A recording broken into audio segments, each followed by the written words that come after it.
বারাকাতু ওয়া মাগফিরাতু ওয়া জান্নাত। সর্বপ্রথমে মহান আল্লাহ পাক রব্বুল আলামিনের দরবারে শুকরিয়া আদায় করি যে মহান মালিক আমাদের প্রত্যেককে নির্দিষ্ট সময়ে মসজিদে আসার বসার কথা বলার, আল্লাহ রাব্বুল আলামিনকে সিজদা করার তৌফিক দিয়েছেন। এজন্য সকলে মিলে শুকরিয়া স্বরূপ বলি আলহামদুলিল্লাহ। রাসূল আকরাম সাল্লাল্লাহু আলাইহি ওয়াসাল্লামের শানে দরুদ ও সালাম তেলাওয়াত করি যিনি সাইয়্যিদুল মুরসালিন, ইমামুল মুরসালিন, খাতামুন নবিয়্যিন। সকলে একবার সমস্বরে বলি সাল্লাল্লাহু আলাইহি ওয়াসাল্লাম। আমাদের আজকের আলোচনার বিষয় ধ্বংস কাদের জন্য। আল্লাহ এবং আল্লাহ রাসূল ঘোষণা দিলেন কাদের জীবনটা ধ্বংসের, সে বিষয়ে কথা হবে ইনশাআল্লাহ। এই ধ্বংস থেকে আমি আর আপনি যতই চেষ্টা করি উত্তরণ করার, এখান থেকে বের হওয়ার কিন্তু সুযোগ নেই। কারণ কি? কারণ আল্লাহ নিজেই ঘোষণা দিচ্ছেন, আল্লাহ রাসূল সাল্লাল্লাহু আলাইহি ওয়াসাল্লাম নিজেই ঘোষণা দিচ্ছেন ধ্বংস তাদের জন্য। তো সেক্ষেত্রে যার জন্য ধ্বংস ঘোষণা দিলেন তার দুনিয়ায়ও ধ্বংস, আখিরাতেও। একটা সূরা তেলাওয়াত করছিলাম, সূরার অংশ সূরা মাউন 4 নম্বর থেকে 7 নম্বর আয়াত তেলাওয়াত করছিলাম একটু আগে। আল্লাহ রাব্বুল আলামিন বলেন ফাওয়াইলুল লিল মুসাল্লিন, ধ্বংস ওই সকল নামাজীদের জন্য যারা নামাজ আদায় করে না তাদের ব্যাপারে বলতেছে না, যারা করে তাদের ব্যাপারে বলতেছে। তাহলে বোঝা যায় নামাজি যারা তাদেরকে আল্লাহ সতর্ক করতেছেন। কি কথা কন না? আল্লাহ নামাজিদেরকে সতর্ক করতেছেন ফাওয়াইলুল লিল মুসাল্লিন, ধ্বংস সে সকল নামাজিদের জন্য আল্লাযীনা হুম আন সালাতিহিম সাহুন, যারা নিজেরাই নিজেদের নামাজের প্রতি অসচেতন, উদাসীন। এটা কেমনে? আমরা অনেকে নামাজ আদায় করি না, কেউ আছি এক ওয়াক্ত পড়ি আরেক ওয়াক্ত পড়ি না, কেউ আছি একদিন নামাজ আদায় করলে আরেকদিন করি না, কেউ আছি আত্মীয় স্বজনের বাড়িতে বেড়াতে গেলে খুব নামাজি কিন্তু নিজের বাড়িতে নামাজি কি কথা কয় না, আছে না নাই? এরপরে আরো আছে, আল্লাহ যে বললেন আল্লাযীনা হুম আন সালাতিহিম সাহুন, এই মানুষগুলো নামাজের প্রতি উদাসীন। আজান দিচ্ছে আর কি, জামাতে যাব আর কি, অসুবিধার তো কিছু নাই, আস্তে আস্তে আসতেছে আসে না, আসতেছে আসে না, এক সময় আসে তাড়াহুড়া করে জামাত ধরে, আছে না নাই? অথচ তাড়াহুড়া করে জামাত ধরার কোনো সুযোগ শরীয়তে নাই। আল্লাহ বললেন আল্লাযীনা হুম ইউরাউন, এই মানুষগুলোর মধ্যে আবার আরেকটা কোয়ালিটি আছে, যারা লোক দেখানো ইবাদত করে। কি দেখানো? কথা বলেন, কি দেখানো? আল্লাহর আদেশ পালন করে সালাত আদায় করবে, এটা করে না, বরঞ্চ কি করে? বরঞ্চ আল্লাহর আদেশ বাদ দিয়া সালাত আদায় না করে মানুষকে দেখানোর জন্য, ওই যে একটু আগে বললাম বেড়াইতে গেলে আমরা পুরোপুরি মুসলমান হয়ে যাই, নামাজি হয়ে যাই, জামাতের টাইম কখন সেটা আমরা ভালোভাবে খেয়াল রাখি। কারণ কি? সমাজের লোক আমাদের কি বলবে, আছে না এরকম মুসলমান? আল্লাহ বলতেছেন আল্লাযীনা হুম ইউরাউন, এই মানুষগুলোর ধ্বংস এই কারণে, কারণ এরা আল্লাহকে রাজি খুশি করার জন্য ইবাদত করে না, বরং এরা ইবাদত করে কিসের জন্য? এরা ইবাদত করে মূলত লোক দেখানোর জন্য, মানুষকে দেখানোর জন্য নামাজি সাজে। ওয়ায়ামনাউনাল মাউন, ধ্বংস তাদের জন্য যারা এই দুনিয়ার জমিনে ছোটখাটো কোনো বিষয়বস্তু, কোনো জিনিসপত্র কেউ ধার চাইলে, হাওলাত চাইলে দেয় না। মনে করেন একটা বালতি, মনে করেন একটা দা, মনে করেন একটা কুঠার, মনে করেন একটা শাবল, এরকম ইত্যাদি বিভিন্ন রকম জিনিসপত্র একজনের থাকলে আরেকজনের থাকে না, এইরকম অবস্থার হয় কি হয় না? আছে না নাই? এখন আপনার একটা কোদাল দরকার কিন্তু আপনার নাই, আপনার একজন পাশের ভাইয়ের কাছে আছে, তার কাছে গেলেন, তিনি দিলেন না, আছে দিলেন না। আল্লাহ বলতেছেন, ঘোষণা দিচ্ছেন আল্লাহ কোরআনে, তোমার কাছে হাওলাত চাইছে, তুমি দাও নাই, তোমার জিন্দেগিটাও ধ্বংস, পরকালও ধ্বংস। বলি নাউযুবিল্লাহ। এখন প্রশ্ন আসতে পারে যে হুজুর এত যত্ন করে জিনিসটা তৈরি করলাম, বানাইলাম, ইনভেস্ট করলাম, কিন্তু যারে দিলাম সে তো যত্ন করে নাই। কি হয় না? এরকম হয় না? আমরা নিজের জিনিস যত যত্ন করি, এটা আরেকজনের জিনিস এতটুকু যত্ন করি না, মায়া করি না। অথচ আপনি তাকে দেওয়ার সময় দেখিয়ে দিবেন, আমার এই জিনিসটা এইরকম, তোমাকে দিচ্ছি। আমারটা তুমি যতক্ষণ নিবা, তোমার কাছে যতক্ষণ থাকবে, এটা তোমার কাছে আমানত, এটা তার কাছে কি আমানত। এটার যদি খেয়ানত হয় তাহলে তুমি মুনাফিক। সুতরাং যেভাবে দিচ্ছি যদি এইভাবে দাও তাইলে পাইবা, আর না হলে যে একবার গেছে আর দ্বিতীয়বার পাওয়ার কোনো সুযোগ নাই। কারণ আপনি আপনার আল্লাহর আদেশও পালন করা লাগবে। আপনার যন্ত্রটা যদি সেফ থাকে তাহলে এটা দিয়ে আরেকটা মানুষ উপকৃত হবে কিনা। এখন একটা লোক নিয়ে যদি নষ্ট করে দেয় তাহলে আরেকটা লোকের উপকার কিন্তু শেষ, এটাই বাস্তবতা। সুতরাং আমরা যারা নেব কারো কোনো জিনিস যত্ন সহকারে নেব, যতক্ষণ আমার কাছে থাকবে ততক্ষণ এটা আমানত, মনে থাকবে তো ইনশাআল্লাহ। আল্লাহ রাব্বুল আলামিন সূরা হুমাযার মধ্যে বলেন, ওয়াইলুল লিকুল্লি হুমাযাতিল লুমাযা, 1 থেকে 4 নম্বর আয়াত। আল্লাহ বলেন ওয়াইলুল লিকুল্লি হুমাযাতিল লুমাযা, ধ্বংস তাদের জন্য যারা মানুষের সামনে এবং পেছনে, সামনে নিন্দা করে পেছনে গীবত করে। এই কোয়ালিটির মুসলমান আছে না নাই? এখন দেখেন, আমরা সামনে মানুষের সাথে খুব ভালো, পেছন পেছন তার বিরুদ্ধে যতটুকু পারি বলি। তাহলে আল্লাহ ঘোষণা দিলেন, এই চরিত্র যদি আমার মধ্যে থাকে তাহলে আমি কি হয়ে গেলাম? ধ্বংস। আল্লাহ ঘোষণা দিলেন তুমি ধ্বংস। আমি যতই চেষ্টা করব, যতই ইবাদত করব, যতই ইনকাম করব, আমার জীবনটা কিন্তু সার্থক হবে না, সফল হবে না। পরকালেও আমার ধ্বংস, দুনিয়াও আমার ধ্বংস। এই শব্দগুলো আল্লাহ যাদের জন্য ব্যবহার করছেন, এরা শুধু দুনিয়ায় ধ্বংস না, পরকালও ধ্বংস। নাউজুবিল্লাহ নাই। এরপর আল্লাহ বললেন, 2 নম্বর আয়াত সূরা হুমাযা, আল্লাযী জামাআ মালাহু ওয়া আদ্দাদা। এই লোকগুলোর আরেকটা কোয়ালিটি, তারাও ধ্বংস, যারা নিজেদের সম্পদগুলোকে জমা করে, সঞ্চয় করে, আবার গুনে গুনে রাখে ঠিক আছে কিনা। আরেকটু হইলে রাউন্ড ফিগার হইতো 99,000 আছে, 1000 জমা করলে 1 লাখ হইতো, সেটা ব্যাংকে রাখতে পারতাম, সেটা সুদে লাগাইতে পারতাম, সেটা মানুষের ক্ষতি করার কাজে ব্যবহার করতে পারতাম। 5000 আছে, আরো 2000 যদি হয় তাইলে একজন সালিশকে দিতে পারি যে আমার পক্ষে মিথ্যা রায় দিবে। কি আল্লাহ বললেন তাদের জীবনটা ধ্বংস। আল্লাযী জামাআ, যারা সম্পদকে একত্রিত করে, মালান, মাল মানে সম্পদ, এই সম্পদ একত্রিত করে, শুধু তাই না, ওয়া আদ্দাদা, আবার গুনে গুনেও আছে কিনা। আমরা সন্তানের সম্পত্তি যখন বন্টন করি, বাবার ওয়ারিশ সূত্রে যে সম্পত্তিটা বন্টন করি, আমরা ভাইদেরকে উত্তম সম্পদ দান করি, বোনদেরকে আমরা দুর্বল সম্পদ দান করি।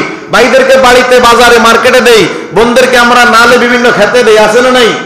অথচ আপনার বাবার সম্পদ যেখানে যতটুকু আছে ওখানে অতটুকুই ভাগ করা লাগবে যতজন ওয়ারিশ, যতজন কি।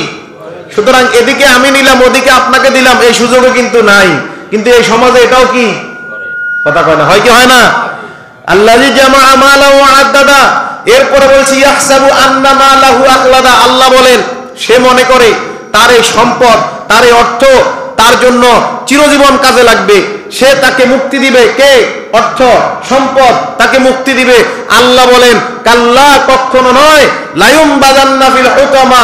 আমি আল্লাহ রাব্বুল আলামিন অবশ্যই অবশ্যই এই শ্রেণীর মানুষগুলোকে হুতামা নামক জাহান্নামে নিক্ষেপ করব বলি। নাউজুবিল্লাহ। তাহলে বোঝা গেল, সামনে নিন্দা করি, পেছনে গীবত করি, সম্পদ অর্জন করি, গুনে গুনে রাখি, মনে করি এই সম্পদ আমার মুক্তি দিবে। যদি আমি এটা চিন্তা করি, আমার ইহকাল ধ্বংস, পরকাল ধ্বংস, আমার স্থান সরাসরি জাহান্নাম। যে জাহান্নামের নাম হুতামা, আল্লাহ নিজে স্পষ্ট ঘোষণা দিবেন কি দেয় নাই? দিবেন কি দেয় নাই? দিবেন।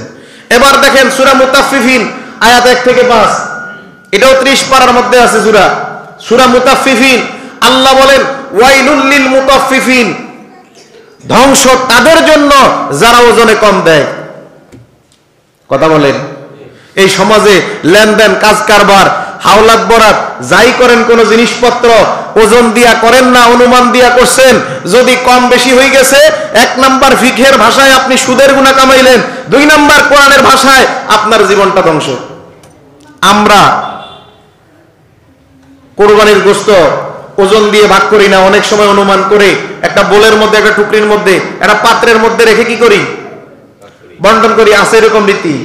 এবার সেটা না হয় বাদে দিলেন, ধান যে মাপে বিল থেকে যখন ধান সংগ্রহ করে, ধান বলেন, সরিষা বলেন, গম বলেন, বিভিন্ন রকম ক্ষুদ্র যে ফসলগুলো আছে, এগুলো বিশেষ করে আমরা একটা নির্দিষ্ট পাত্রে মাফি বন্টন করি না? এক্ষেত্রে কম বেশি হওয়ার সম্ভাবনা আছে না নাই? ফিকহ বলতেছে, ফিকহের ভাষায় এটা এখানে আপনার সুদের গুনাহ হবে, দাতা এবং গ্রহীতা উভয়ের। আর কোরআন কি বলতেছে? ওজনে কম দিছেন, ওজন করেন নাই, হয় ওজন করছেন কম দিছেন অথবা ওজন করেনই নাই, আল্লাহ বলতেছে আপনার জীবনটা কি? এটা আমার কথা। ওয়াইলুল লিল মুতাফফিফিন, প্রথম আয়াতটা দিয়ে আল্লাহ শুরু করলেন, যারা ওজনে কম দেয় তাদের জীবনটা ধ্বংস। এখন একটু চিন্তা করে দেখেন, এই যে ওজনে কম দেওয়া আর নেওয়া, সূরা আর রহমানের মধ্যে আমরা একটা আয়াত পড়ি, আল্লাহ তুকসিরুল মিজান, পড়ি কিনা? আয়াতটার অর্থ কি? যে ওজনে কম বেশি করিও না। এই কথাটা বোঝাচ্ছে আল্লাহ রাব্বুল আলামিন শুধু দাড়ি পাল্লায় উঠালেই যে ওজন, এটা বিষয়টা এরকম না, আরো আছে। কি সেটা? আমার 3টা সন্তান, আমার দৃষ্টি, আমার ইনসাফ তাদের মধ্যে সমান থাকতে হবে। আমি যদি দৃষ্টি দিয়ে তাদেরকে ইনসাফ সমানভাবে কায়েম না করি, কাউকে আদর বেশি করি, কাউকে কম করি, এখানেও আমি ওজনে কম বেশি করছি। কথা বুঝেন না মনে হয়? এখানে কি করছি? ওজনে কম বেশি করছি। তাহলে বোঝা গেল আমার শুধু দাড়ি পাল্লা দিয়েই শুধু ওজন না, আমার বিবেক দিয়ে ওজন, বুদ্ধি দিয়ে ওজন।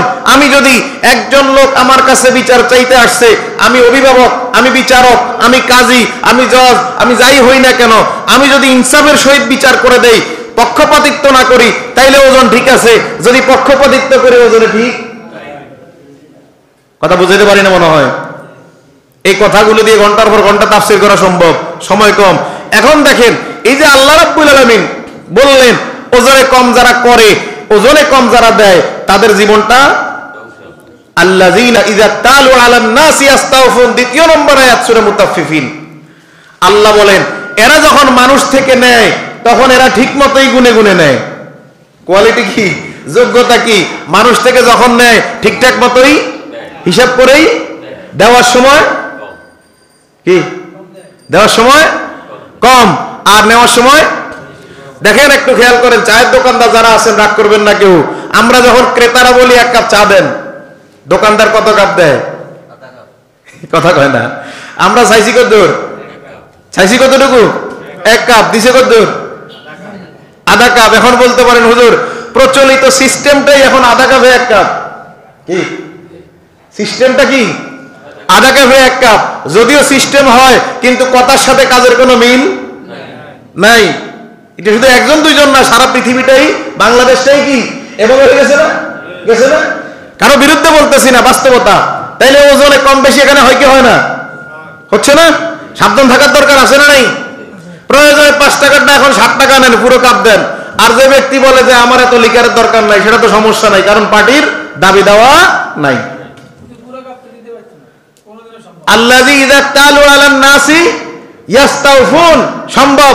তেল যখন মাপে, তেল আপনারা দেখছেন, আমিও দেখছি, বিভিন্ন রকম লিটার মাপের যে এগুলো ছিল না, পাত্রগুলা, তেল যখন মাপে তখন এটা একবারে সমানে সমান দেয় না? দেয়নি? আবার কারো পাত্র যদি বড় হয়, নিচে ছিদ্রি থাকে, ছিদ্র বরাবর আসলে তেল পড়ে যাবে, ওই জন্য ছিদ্রটাই মাপের নির্দিষ্ট সীমা, নাকি বলেন? আল্লাযী ইযা তালু আলান নাসি ইস্তাওফুন। পরের আয়াতে আল্লাহ বলেন, 3 নম্বর আয়াত সূরা মুতাফফিফিন, ওয়া ইযা কালুহুম আও ওয়াজানুহুম ইউকসিরুন, কিন্তু যখন সে মানুষকে দেয় তখন কম দেয়। তাইলে আল্লাহ প্রথম আয়াতে বললেন ধ্বংস তাদের জন্য যারা ওজনে কম বেশি করে। দ্বিতীয় আয়াতে বললেন নেয়ার সময় সে ঠিক মতোই নেয়। 3 নম্বর আয়াতে বললেন দেয়ার সময় কম। কথা কি আমার? কথা কি আমার? এই চরিত্রগুলো আমাদের মধ্যে আছে না নাই? আমি ওজন দিলাম আর কি, আমি চায়ের কাপের একটা জাস্ট উদাহরণ দিলাম। আপনারা ইট কিনেন না? ইট 1000 2000 ইট কিনেন তো? আজ পর্যন্ত ক্রেতা বিক্রেতা কেউ গুনে দেখছে 1000 ইট যে কিনলাম 1000 আছে? কথা বলেন না। এরকম হাজার হাজার সমস্যা আমাদের মধ্যে আছে। ওই যে বললাম একটা আয়াত দিয়ে তাফসীর করা যায় ঘন্টার পর ঘন্টা, কয়টা বলবো? হাজার হাজার সমস্যা আমাদের মধ্যে আছে না নাই? এজন্য চায়ের কাপ দিয়ে বা ইট দিয়ে উদাহরণ দিলাম আর কি। আল্লাহ আমাদের বুঝার তৌফিক দেখ, বলি আমিন। আল্লাহ বলেন আলা ইয়াযুন্নু উলাইকা আন্নাহুম মাবউসুন, সূরা মুতাফফিফিন আয়াত নাম্বার 4। আল্লাহ নিজে ঘোষণা দিচ্ছেন আলা ইয়াযুন্নু উলাইকা আন্নাহুম মাবউসুন। এই লোকটা কখনো চিন্তা করে নাই যে তাকে অবশ্যই অবশ্যই কি করতে হবে? আল্লাহ রাব্বুল আলামিনের কাছে জবাব দিতে হবে। কোন একদিন, লিয়াউমিন আজিম, পরের আয়াতে আল্লাহ বলেন একদিন, যে দিনটার নাম পুনরুত্থান দিবস। সেদিন আমাদেরকে জবাব দেওয়া লাগবে কি লাগবে না? লাগবে কি লাগবে না? এবার দেখেন ধ্বংস কাদের জন্য। তাহলে 1 নাম্বার বললাম যারা নামাজে অসচেতন, 2 নাম্বার বললাম যারা জিনিসপত্র হাওলাত দেয় না, মনে আছে? যারা মানুষকে লোক দেখানো ইবাদত করে। এরপরে বললাম সামনে পেছনে যারা গীবত করে, যারা সঞ্চয় করে সম্পদ, আছে না নাই? এরপরে কি বলছিলাম? ধ্বংস কাদের জন্য? যারা গুনে গুনে রাখে, এরপর আবার মনে করে এই সম্পদটাই তার কাজে লাগবে বিপদে আপদে, আসলে লাগবে না। এরপরে আবার ধ্বংস কাদের জন্য? যারা ওজনে কম বেশি করে। কি ঠিক আছে? এবার আসেন, ধ্বংস আরো আছে, শুধু এগুলো না, আরো আছে। কি সেটা একটু শুনেন। সূরা বাকারা আয়াত নাম্বার 195। কোন সূরা? আয়াত নাম্বার। আল্লাহ রাব্বুল আলামিন বলেন, ওয়া আনফিকু ফি সাবিলিল্লাহ, তোমরা আল্লাহর রাস্তায় দান করো। আল্লাহর রাস্তায় কি করো? এখানে শুধু অর্থকড়ির ব্যাপার না, আরো আছে। আপনি এই জমিনে যতদিন বেঁচে আছেন, এই পৃথিবীতে কোরআনের রাজ কায়েম করার জন্য, আল্লাহর জমিনে আল্লাহর হুকুমত কায়েম করার জন্য, বাস্তবায়ন করার জন্য আমাকে আপনাকে আল্লাহ যতটুকু হায়াত দিছে, এখান থেকে একটা সময় আল্লাহর রাস্তায় ব্যয় করো। ও আনফিকু ফি সাবিলিল্লাহ, আল্লাহর রাস্তায় ব্যয় করো। এখানে শুধুমাত্র টাকা পয়সা ব্যয় করো, সম্পদ ব্যয় করো, আয়াতের মধ্যে এরকম কোনো কথা বোঝা গেল? আল্লাহ প্রদত্ত আমি যা পাইছি তার থেকেই আল্লাহর রাস্তায় আবার ব্যয় করা লাগবে। ঠিক আছে কথা? কেমনে আল্লাহর রাস্তায়, আল্লাহর জমিনে আল্লাহর দিন কায়েম করবেন? কেন? কথা আসতেছে একই আয়াতে। আমার বানানো না, আমার বানানো না, একই আয়াতে আল্লাহ বলেন, ওয়ালা তুলকু বিআইদিকুম ইলা তাহলুকা, তোমরা নিজেরা নিজেদের পায়ে কুড়াল দিও না, নিজেরাই নিজেদের ধ্বংস ডেকে এনো না। আয়াতটা কার কথা বলেন? সূরা বাকারা আয়াত 195। প্রয়োজনে সফটওয়্যার যাদের কাছে আছে এখন দেখতে পারেন। আল্লাহ বললেন তোমরা কখনোই নিজেরা নিজেদের ধ্বংস ডেকে এনো না। আবু দাউদের 2512 নম্বর হাদিস। এই আয়াতের এই অংশের, এই যে আল্লাহ বললেন নিজেরা নিজেদের ধ্বংস ডেকে এনো না, এই আয়াতের এই অংশের তাফসিরের মধ্যে ব্যাখ্যায় শানে নজুল, এই আয়াতটা কেন নাজিল হইল, এই অংশটা কেন নাজিল হইল, আবু দাউদের 2512 নম্বর হাদিসের মধ্যে শানে নজুল পাওয়া যায়। হযরত আবু আইয়ুব আনসারী রাদিয়াল্লাহু তাআলা আনহু বলেন যে আমরা যখন দেখলাম আল্লাহ রাব্বুল আলামিন পুরো মক্কা মদিনায় ইসলাম কায়েম করে দিয়েছে, ইসলাম প্রতিষ্ঠিত, এখন আমরা চিন্তা করলাম আর তো জিহাদের দরকার, আর তো জিহাদের দরকার নাই, ইসলাম তো কায়েম। এখন আমরা সিদ্ধান্ত নিলাম আল্লাহ রাসূলকে গিয়ে বলি যে আমাদেরকে এবার সুযোগ দেন, আমরা বাড়ি যাই, পরিবারের কাছে যাই, আমরা একটু ক্ষেত খামারে কৃষি কাজ করি, অর্থাৎ দুনিয়ার সাংসারিক কাজে সময় দেই। আল্লাহ রাসূলের কাছে যখন গেল, আল্লাহ রাসূল বললেন যে তোমরা কি জানো না আল্লাহ কি বলছে? ওয়ালা তুলকু বিআইদিকুম ইলা তাহলুকা, তোমরা নিজেরা নিজেদের ধ্বংস করো না। আল্লাহ বুঝাতে চাইলেন জিহাদ ছেড়ে দিও না। কি বলছে? রেফারেন্স দিয়ে বললাম আবু দাউদ 2512 নম্বর হাদিস, এই আয়াতের শানে নজুল। আল্লাহ রাসূল বললেন তোমরা জিহাদ ছেড়ে দিও না, কারণ আল্লাহ বুঝাতে চেয়েছেন মূলত যদি জিহাদ ছেড়ে দাও তাহলে তোমরাই তোমাদের নিজেদের ধ্বংস ডেকে আনলে। একই আয়াতে আল্লাহ বললেন আহসিনু, তোমরা কল্যাণকর কাজ করো, যেই কাজগুলো আল্লাহ রাসূল করেছেন, আল্লাহ নির্দেশ দিয়েছেন সেগুলো করো। ইন্নাল্লাহা ইউহিব্বুল মুহসিনিন, অবশ্যই আল্লাহ রাব্বুল আলামিন সৎকর্মশীলদের ভালোবাসেন। কার সিদ্ধান্ত? কার সিদ্ধান্ত? এবার দেখেন ধ্বংস কাদের জন্য? সূরা বাকারা আয়াত নাম্বার 276। কোন সূরা?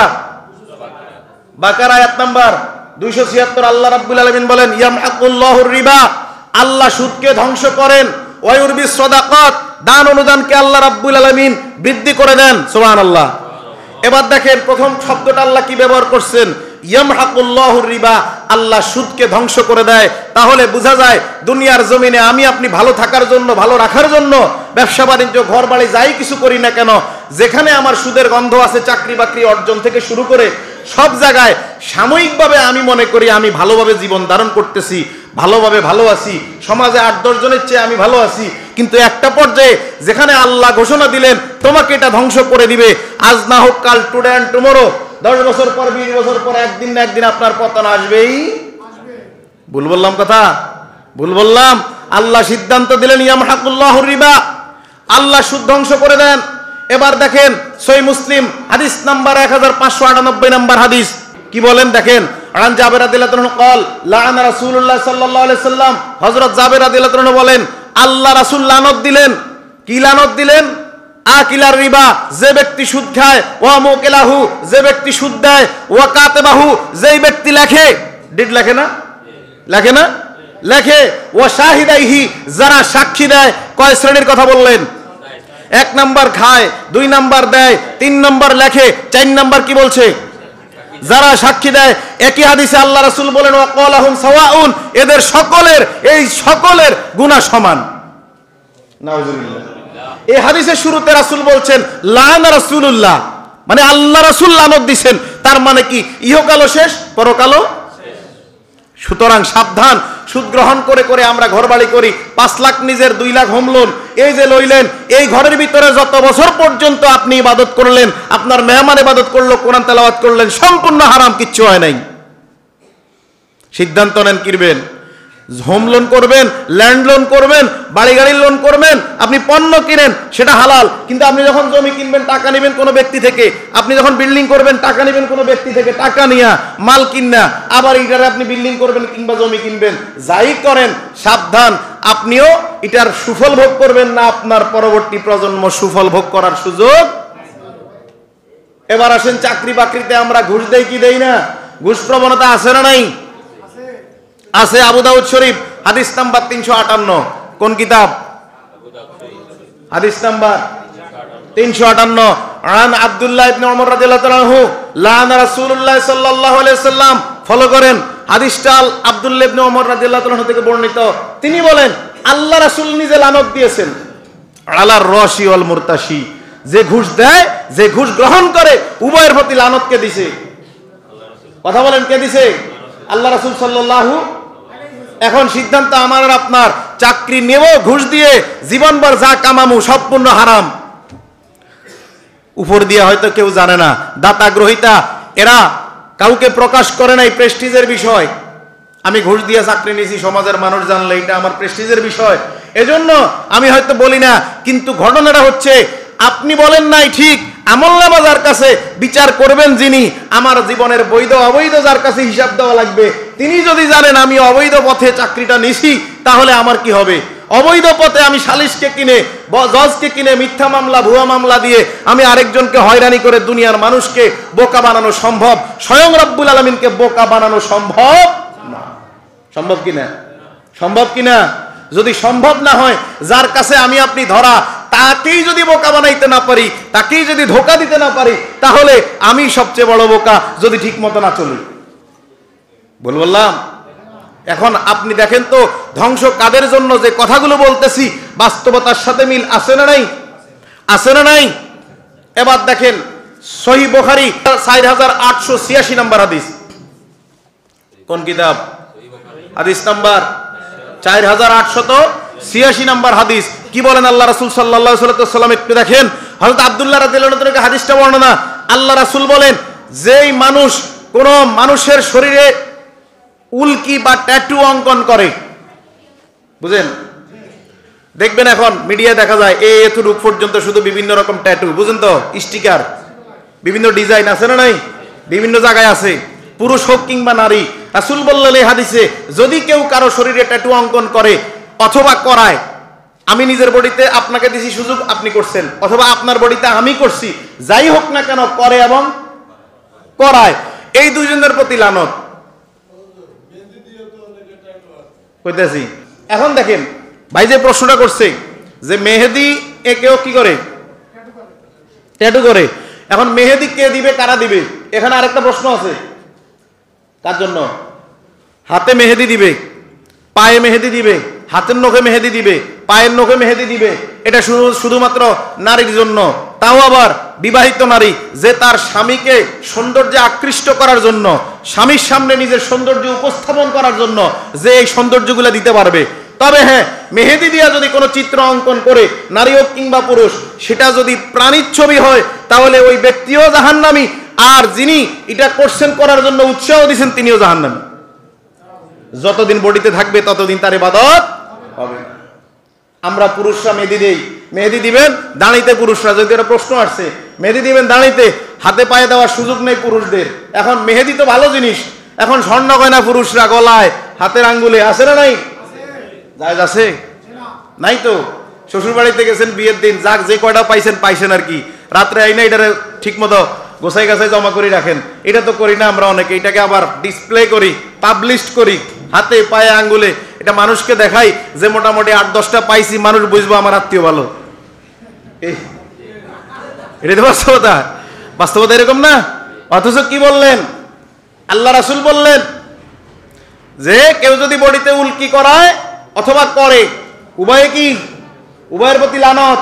এই এক দুইটা কথা বললে হাদিসে আরো আছে, যেই নারীরা কিংবা যেই পুরুষরা সৌন্দর্য বর্ধনের জন্য, সৌন্দর্য বৃদ্ধির জন্য ব্রু প্লাগ করে, চুলকে, ধরেন আপনার চুলগুলো এভাবে আছে, এখন আপনি কি করলেন, এই সাইডে দুইটা চুল একটু এলোমেলো আছে, এগুলাকে উপড়ে ফেলছেন, নালে কেটে ফেলেন সবসময় সৌন্দর্যের জন্য। এই সৌন্দর্যের জন্য যেটা কেটে ফেললেন, আল্লাহ রাসূল বলল তার প্রতি লানত। আমাদের সকলের কপালটা এরকম ভাঁজ মতো নাই, আছে না? একটা হচ্ছে আপনি একটা সাইড ধরে ফিনিশিং দিলেন, এটা এক জিনিস, আর একটা হচ্ছে এদিক দিয়ে 5-7টা হয়ে গেছে, এরকম হয় অনেকের মুখে এখানে দাঁড়িয়ে নেই, কিন্তু এদিক দিয়ে দাঁড়িয়ে অভাব নেই, আছে না এরকম? কিন্তু বেলাইনে যদি উঠে, সেটাকে যদি আপনি রেখে দেন সেটাই ঠিক, সেটাকে যদি একবার বারবার কাটেন। রাসূল কি বলল, বুরু প্লাগ যদি কোনো মহিলা করে, এখন আমরা যারা ইয়াং জেনারেশন আছি, যারা বিয়ে করি, বিয়ের আগেই আমরা শ্বশুর বাড়িতে তথ্য দেই, বউরে পার্লারে নিয়ে সাজগোজ করে নিয়ে রেডি করে রাখবেন, হয় না এরকম? কারণ কিছু ইয়াং জেনারেশন মনে করে ফ্লাগ করলে বউ তার কাছে ভালো লাগে, এরকম ইয়াং জেনারেশন আছে না নাই? এজন্য ইয়াং জেনারেশনদের জানার দরকার, বিয়ে করছে কিংবা করে নাই সকলের জানা উচিত, এটা যে ব্যক্তি করার পরামর্শ দিবে তার প্রতিও লানত। এখন কি করবেন? আল্লাহ যে সৌন্দর্য দিছে এর মধ্যে থেকে যেভাবে সাজগোজ করে সুন্দর রাখা যায় সেটাই ভালো। নিজের স্ত্রী নিজের সামনে যতটুকু সৌন্দর্য উপস্থাপন করবে করুক, কিন্তু আমগো সেটা নাই। বাড়ির মধ্যে বউ তেনা ভরে আর বিভিন্ন রকম বিভিন্ন সাজ পোশাক নিয়ে বিভিন্ন পরপুরুষের সামনে যায়, আছে না নাই? আল্লাহ রাব্বুল আলামিন এগুলো থেকে আমাদের হেফাজত করুক বলে আমিন। একই হাদিসে বলেন, যদি কোনো নারী কিংবা পুরুষ তার দাঁতের মধ্যে ফাঁক করে, কি করে? দাঁতের মধ্যে ফাঁক সৃষ্টি করে, অর্থাৎ কেউ আছে একটা দাঁত উঠায়া এটাকে সৌন্দর্য বৃদ্ধির জন্য কিংবা মানুষের কাছে নিজেকে ফলোআপে আনার জন্য, কথা বুঝেন না? এখন তো ফলোয়ারের যুগ, এখন মানুষ একজনের দাম যদি 30 টাকা হয়, ফলোয়ার আছে 3000, কি আছে না নাই? এখন তো ফলোয়ারের যুগ, যার জন্য এখন রাসূলকে আমরা ফলো করি না, আইডল মানি না, আমরা আইডল মানি বিভিন্ন সেলিব্রিটি যারা, তাদেরকে কথা কয় না। অথচ আল্লাহ রাসূল বললেন তাদের প্রতি লানত যারা নিজেদের দাঁতকে ফাঁক করে দেয়। এটা মানুষকে বোঝানোর জন্য, অসুখ বিসুখ সেটা ভিন্ন কথা, রোগ বিমার সেটা ভিন্ন কথা, একটা দাঁত নষ্ট হয়ে গেছে উঠিয়ে ফেলছেন সেটা সমস্যা না, কিন্তু আপনি যদি ডিজাইন করেন মানুষকে দেখানোর জন্য, নিয়তটা দেখতেছে কে? কথা বলেন, নিয়ত দেখতেছে কে? বিচার করবে কে? আল্লাহ করবে কিনা? করবে কিনা? একে হাদিসের কথা, যদি কোনো ব্যক্তি চেহারার মধ্যে বিকৃতি ধারণ করে, নারী পুরুষ যাই বলেন, একটা হচ্ছে চেহারা বিকৃতি ধারণ, আর একটা হচ্ছে পোশাকে বিকৃতি ধারণ। কয়টা হইল? মানে চেহারার বিকৃতি ধারণটা হচ্ছে একরকম, আর পোশাকের বিকৃতি আরেক রকম। কিরকম? আপনি দেখবেন এখন কিছু মেয়ে জিন্স পরে, বাবারা কিনে দেয়। এই যে শীতের সিজন গেল, জিন্সের শার্ট আছে যেটা শীতকে আবরণ করার জন্য, শীত থেকে রক্ষা পাওয়ার জন্য উপযুক্ত। মেয়েরা, স্কুল কলেজ ইউনিভার্সিটির মেয়েরা এখন জিন্সের শার্ট পরে, আছে না নাই? অথচ আল্লাহ রাসূল স্পষ্ট বললেন, আপনি সম্পূর্ণ, এই হাদিসের অন্য হাদিসের কথা, আল্লাহ রাসূল বলছেন কোন নারী যদি পুরুষের পোশাক পরে, পুরুষ যদি নারীর পোশাক পরে, উভয়টা উভয়ের জন্য হারাম। কি বললো? নারী পুরুষের পোশাক পরার কোনো সুযোগ, আবার পুরুষ নারীর পোশাক পরার কোনো সুযোগ নাই। সুতরাং আমরা যারা কিনে দিচ্ছি, নিজেদের ওয়াইফ বলেন, নিজেদের বোন বলেন, নিজেদের মেয়ে বলেন, যাকেই কিনে দিচ্ছেন, এটা করার কোনো সুযোগ নাই।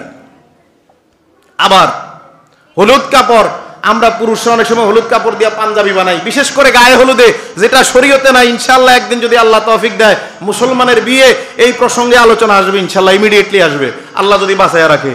এখন দেখেন গায়ে হলুদে যে হলুদ কাপড়ের প্রবণতা, বিশেষ করে পুরুষরা, ইয়াং জেনারেশন একসাথে 8 জন 10 জন একসাথে পাঞ্জাবি বানায়া খুব রিল্যাক্স মুডে হাঁটতেছে। আল্লাহ রাসূল নিজে বলছেন যে এই পোশাক পরা সম্পূর্ণ হারাম, নিষেধ করছেন, নিষিদ্ধ করছেন। একজন সাহাবী পরে আসছেন, আল্লাহ রাসূল তাকে বলছে এটা খুলে ফেলো, খুলে ফেলছে, সে বাড়িতে নিয়ে গেছে, পরবর্তীতে সেই সাহাবী আগুনে ফেলে দিছে। একদিন রাসূল জিজ্ঞাসা করলেন, তোমার কাছে যে হলুদ কাপড়টা ছিল সেটা কই? তিনি বলছেন যে আপনি যেহেতু বলছেন খুলে ফেলতে, আমি এটা খুলে কি করছি? আগুনে পড়ে দিছি। দেখেন খেয়াল করে রাসূলের প্রতি তারা কতটা অ্যাক্টিভ ছিল। কতটা আনুগত্য ছিল। আল্লাহ রাসূল বলেন তোমাকে পরিধান করতে নিষেধ করছি, কিন্তু নারীদের পরিধান করতে বাধা নাই। এজন্য হলুদ কাপড় পরা মুসলমানের জন্য কি পুরুষদের জন্য হারাম, আবার নারীদের জন্য না। তবে আবার গায়ে হলুদে হালাল, এটাও বুঝেন না নাকি? সময় একবারে কাছাকাছি। ফিনিশিংটা কি বলছে? চেহারার মধ্যে বিকৃতি, শরীরের মধ্যে বিকৃতি আমরা কিভাবে করি দেখেন। এখন মডার্ন সায়েন্সের যুগ, যারা মিডিয়া ব্যবহার করেন দেখতে পাবেন, এখন প্লাস্টিক সার্জারি করে করে নারী পুরুষে রূপান্তরিত হয়, পুরুষ নারীতে রূপান্তরিত হয়, আছে না নাই? কথা বলেন। এখন গবেষণা চলে পুরুষ কিভাবে গর্ভধারণ করবে, নাউজুবিল্লাহ বলি। তো এই রকম যে বিকৃতি যারা করে, করায় কিংবা করার জন্য জ্ঞান অর্জন করে, উৎসাহ দেয়, বিভিন্ন রকম পরামর্শ দেয়, সকলের প্রতি লানত। তাহলে আজকে আমরা কি বুঝলাম? এই যে কাজগুলো আমরা করি এর প্রতি লানত আছে না নাই? অবশেষে দুইটা কথা বলবো। আল্লাহ রাসূল সাল্লাল্লাহু আলাইহি ওয়াসাল্লাম মেরাজের রাত্রে জাহান্নাম দেখে আসার পরে নারীদেরকে ডাক দিয়ে বললেন, তোমরা বেশি বেশি দান করো, কারণ আমি দেখছি জাহান্নামে অধিকাংশই নারী। জাহান্নামে কি অধিকাংশ? কারণ কি? নারীরা প্রশ্ন করছে, আল্লাহ রাসূল অপরাধ কোনটা? কয় অপরাধ হচ্ছে তোমরা নিজেদের স্বামীদেরকে বেশি বেশি তোমরা লানত দাও। বাস্তবতা আছে না নাই? হ্যাঁ, স্ত্রী স্বামীকে লানত দেয়, আল্লাহর গজব হলো, আছে না নাই? কয়নি? কয় না? তাহলে এইরকম কোন নারী যদি করে তাহলে তার জীবনটাও ধ্বংস, বলি নাউজুবিল্লাহ। আরেকটা কথা, গত জুমায় হাদিসটা বলেছিলাম, পিতা পুত্রে এবং ভাইয়ে ভাইয়ে দ্বন্দ্ব যে ব্যক্তি ঘটায় তার প্রতিও লানত। তার প্রতিও কি? আরো আছে লানতের অনেকগুলো হাদিস আছে, একদিনে এই অল্প সময়ে বলা সম্ভব না, যার জন্য সংক্ষিপ্ত আকারে কথা বলছি। আল্লাহ প্রত্যেককে আমল করার তৌফিক দেখ, বলি আমিন।